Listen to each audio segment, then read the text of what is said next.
Inspire. Action.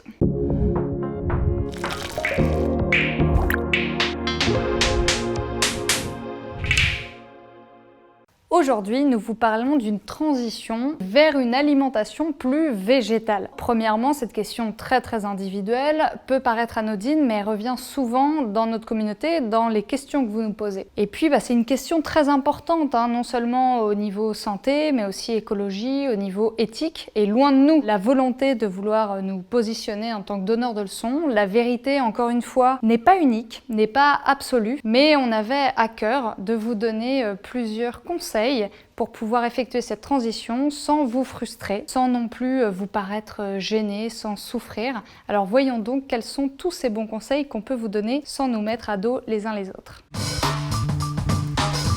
J'ai 2 restaurants de viande, donc voilà, restaurant argentin. Je ne suis pas végétarienne ni encore moins végétalienne. Je pense que la bonne viande, il faut en manger. On mange très raisonnablement, c'est-à-dire peut-être maintenant 1 fois par semaine. Je ne mange pas des grosses quantités de viande, mais j'aime la viande. Je mange en général 80 grammes, 1 fois par jour. Plus flexi, j'ai été végétarienne pendant plus de 30 ans. Et je ne sais pas pourquoi je me suis mise à manger de la viande rouge, mais on n'en mange pratiquement jamais.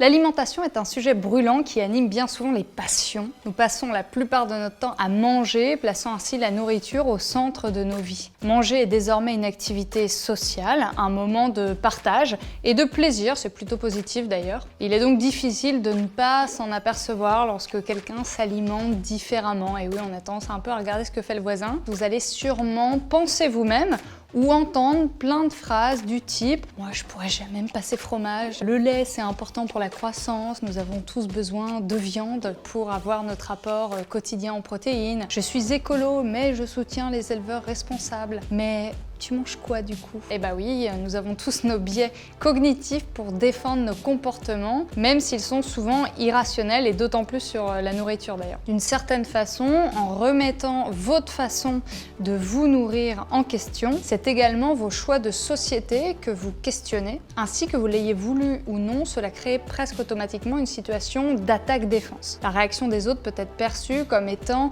la partie la plus difficile à propos de votre transition. Pas de quoi en faire un fromage, rassurez-vous. Allons-y étape par étape. L'industrie agroalimentaire est aujourd'hui pointée du doigt par toutes et tous. Mauvais élève, aussi bien dans le domaine de l'éthique que de la santé et de l'environnement, cette industrie est aujourd'hui largement dénoncée pour ses dérives bien trop nombreuses. Chaque année, ce ne sont pas moins de 56 milliards d'animaux terrestres et près de 2,7 billions d'animaux marins qui sont tués dans des conditions déplorables. Vidéos dans des élevages même non intensifs, rapport à propos du non-respect de la sensibilité des êtres vivants, dénonciation des méthodes barbares utilisées afin de mettre à mort les bêtes, une recherche rapide sur internet vous suffira à découvrir l'horreur du milieu des abattoirs. On y retrouve des bêtes en mauvaise santé, souvent génétiquement modifiées ou sélectionnées et gavées d'antibiotiques. Tuées puis envoyées dans nos assiettes, nous nous retrouvons bien souvent à ingurgiter des produits loin d'être bons pour notre santé. L'idée que nous avons besoin de viande et autres produits issus de l'exploitation animale pour nous développer convenablement est également fausse, et cela a été reconnu par de nombreux professionnels de la santé. The American Dietetic Association et the British Dietetic Association ont tous deux reconnu qu'une alimentation végane était nutritionnellement adéquate à chaque stade de la vie, incluant la grossesse. De plus, les chances de développer certaines maladies telles que le diabète de type 2, l'hypertension ou encore des problèmes cardiaques peuvent être diminuées lorsque l'on retire la viande de son alimentation. Pareil pour le lait, avec 65% de la population globale qui, d'après le NIH, serait en réalité intolérante au lactose. Bien sûr, l'alimentation n'est pas une science exacte et il ne faut pas tomber dans une orthorexie qui nous pousserait à faire attention à chaque chose que l'on mange. Il faut garder du bon sens et un régime 100% végétal n'est pas la solution miracle à tous vos potentiels problèmes de santé. Enfin, l'agriculture animale est responsable de plus de gaz à effet de serre, 18%, que l'entièreté du système de transport, 13%. Elle est également responsable de la déforestation en Amazonie et de la chute de la biodiversité, pour ne citer que quelques exemples. Voici un rapide topo de la situation, mais nous ne sommes pas là pour parler de ça. Aujourd'hui, on se demande comment enclencher sa transition et rejoindre les 5% de Français déjà végétariens ou végétaliens. Aucun des deux ne mange de viande ni de poisson, mais les végétaliens ne consomment pas non plus de produits issus des animaux, car souvent, cela veut dire qu'on doit toujours les enfermer, exploiter et in fine, tuer pour leur extraire des œufs, du lait ou du cuir. Lait et viande sont les deux faces d'une même pièce, l'industrie étant la même. Ces dernières années, il a pourtant été possible d'assister à un véritable changement des mentalités, avec 50% des Français qui désirent consommer plus de produits végétaux. En Angleterre, en 2018, un produit alimentaire sur 6 était vegan et nous-mêmes on le voit dans nos rayons de supermarché. Alors comment faire pour progressivement arrêter de consommer tout produit issu de l'exploitation animale sans pour autant sombrer dans le tout transformé? On parle donc bien de lait, œufs, viande, poisson et miel, tout ça qu'on va éviter. Mais si, c'est possible, je vous assure. Et sans être intégriste ni rabat-joie permanent. Au contraire, l'une des premières choses à réaliser lors de votre démarche, c'est que parler de végétalisme paraît toujours bien plus compliqué que d'être vegan dans son ensemble, avec son habillement par exemple, ou ses loisirs, comme le fait de refuser de cautionner le cirque avec animaux, ou bien la corrida, qui sont des sujets plutôt bien acceptés. La liste d'aliments interdits peut sembler longue et donc ultra restrictive. Mais en réalité, on se rend souvent compte qu'il nous reste énormément d'options et de choses que l'on peut manger. Ainsi, au lieu de se concentrer sans cesse sur ce que l'on ne peut pas manger, pourquoi ne pas se concentrer sur ce que l'on peut manger? La pensée positive est toujours bien plus efficace que la pensée négative. Riz, pâtes, lentilles, pommes de terre, haricots verts, bananes, pois chiches, frites, ratatouilles, courgettes, asperges, risotto, curry, dalles, muesli, je pourrais continuer pendant des heures. Faites l'exercice suivant, essayez de penser à ce que vous pourriez manger matin, midi et soir. Vous vous rendrez compte par vous-même que les possibilités sont infinies et souvent bien plus simples à préparer comme l'enseigne l'alimentation dite vivante par exemple. Cela pourrait même vous réconcilier avec la cuisine. Chouchoutez-vous pendant votre transition et prenez le temps de vous préparer de bons petits plats. Rien ne vous convaincra mieux que de vous rendre compte que l'alimentation végétale est égale à une alimentation savoureuse et que vous aurez encore la possibilité de kiffer vos repas. Alors avant de passer à l'action, renseignez-vous bien. Regardez des documentaires, lisez des livres, suivez des comptes et des chaînes YouTube par exemple. Allez à la rencontre de personnes ayant déjà sauté le pas en essayant de briser le tabou. L'information restera toujours le meilleur vecteur de changement d'ailleurs. Une personne informée est plus apte à assumer ses décisions, à ne pas se laisser dicter sa conduite par les autres et ainsi douter de ses propres arguments et ne pas être dans des positions inconfortables. Donc dans les documentaires, on vous recommande pour forger votre esprit critique des ouvrages tels que Forks Over Knives, qui se dit en français La santé de l'assiette, et vous avez aussi Okja qui est très bien filmé, Conspiracy ou Terrien. Pour les références littéraires, vous avez Faut-il manger les animaux de Jonathan Safran Foer. Vous avez aussi, si vous connaissez Comment j'ai arrêté de manger des animaux de Hugo Clément. Puis vous avez de formidables chaînes YouTube, comme par exemple celle de JMDO, un Français, qui va expliquer de manière très rationnelle, très posée, les différences de vocabulaire et de conceptualisation dans la lutte, qu'elle soit végane, qu'elle soit antispécisme, etc. Jamais je pourrais personnellement me restreindre à manger que des légumes vapeur, ce serait juste trop triste. Ça fait longtemps, non? Ouais, ça fait longtemps.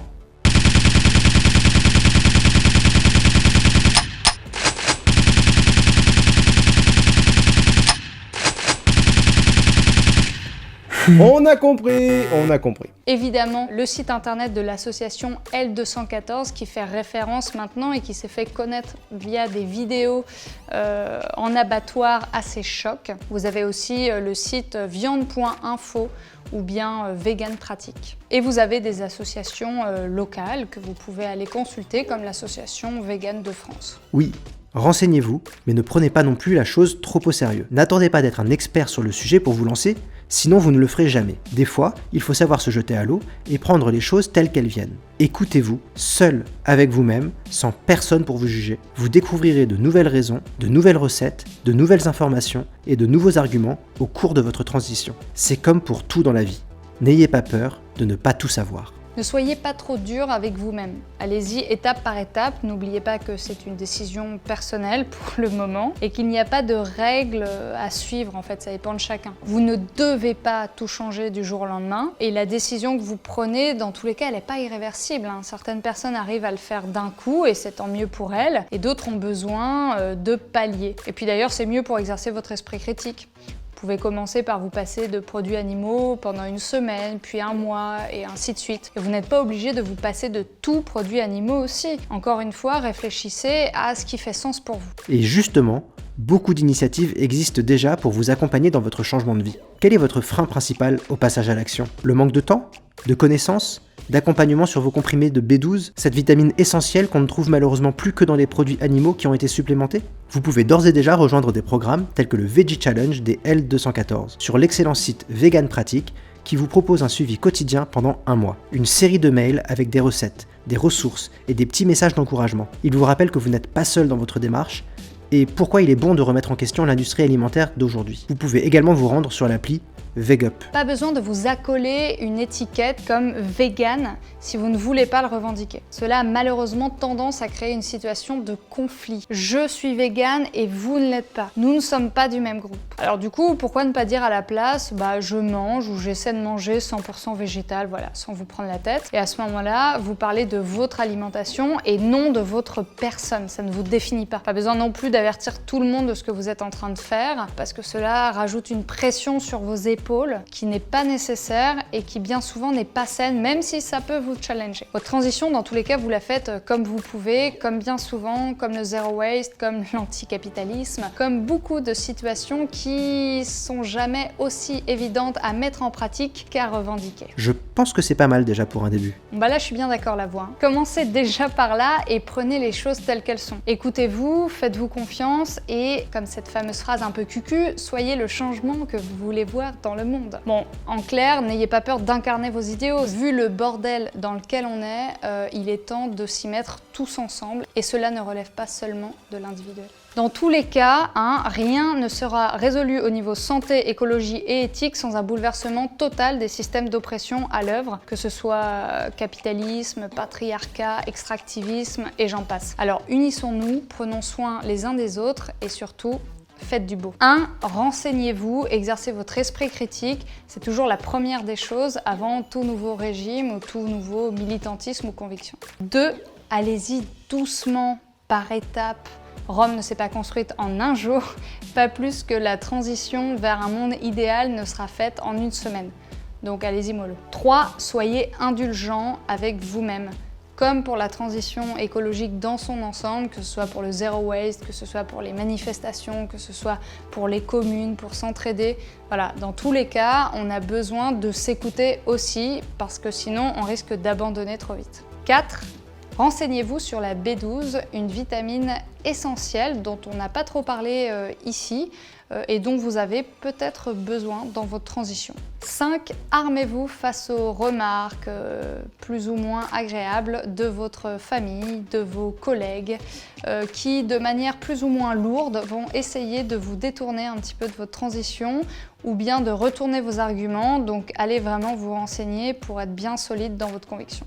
Merci d'avoir regardé cette vidéo jusqu'au bout, j'espère que cela ne vous a pas trop hérissé les poils. On sait à quel point ça peut être quelque chose d'épidermiquement compliqué à supporter, ce débat autour de l'alimentation. Mais il est important de l'avoir, encore une fois, pas de tabou entre nous. Donc n'hésitez pas à venir nous en parler sur les différents réseaux sociaux, en vous abonnant à cette chaîne, en la commentant, en mettant des pouces bleus éventuellement. Si c'est pour mettre des pouces vers le bas, c'est pas la peine, abstenez-vous. Et sinon, rejoignez-nous sur Instagram, on en parle tout le temps, sur nos stories, sur nos posts Facebook ou même dans nos événements, dans nos conférences. Venez nous rejoindre, inscrivez-vous au Bootcamp et encore une fois à cette chaîne. À la prochaine!